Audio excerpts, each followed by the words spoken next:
Hello friends, good morning everyone. This is doctor EP Parida under research YouTube channel. आज का topic है who decide Q1, Q2, Q3, Q4 journal. How can we identify whether a journal is Q1, Q2, Q3, Q4 journal?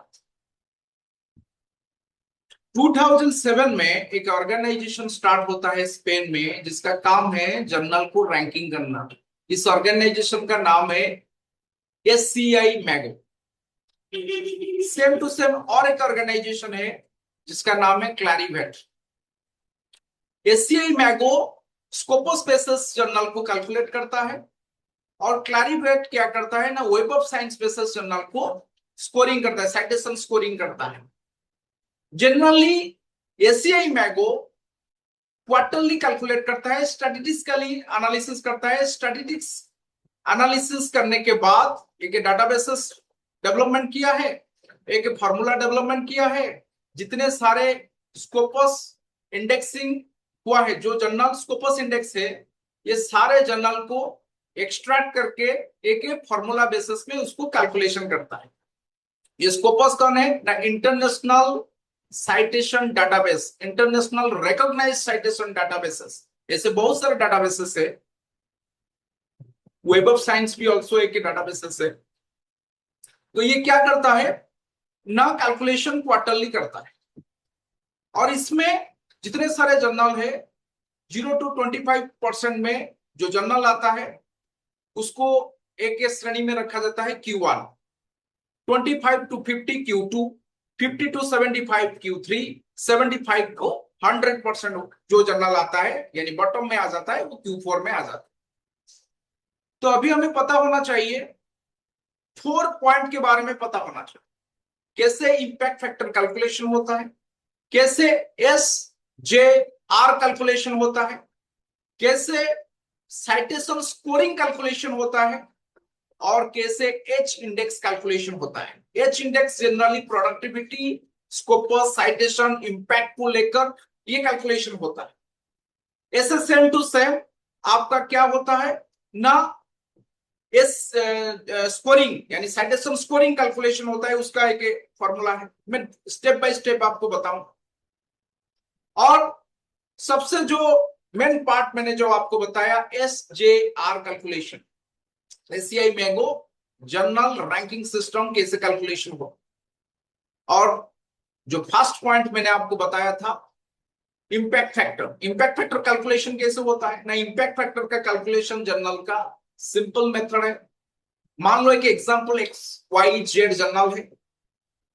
इस journal में मान लो 10 साल का journal है, 2000 के करीब करीब आर्टिकल पब्लिकेशन हुआ है।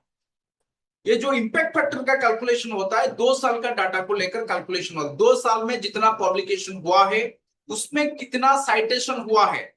यानी मैं आज 2026 में अगर वीडियो बना रहा हूं, 2024-2025 में कितना साइटेशन हुआ है और करंट ईयर में कितना साइटेशन हुआ है। यानी करंट ईयर का साइटेशन नंबर डिवाइडेड बाय 2 साल का साइटेशन नंबर, सम हो जाएगा। जो टोटल निकलेगा वो है जर्नल इंपैक्ट फैक्टर।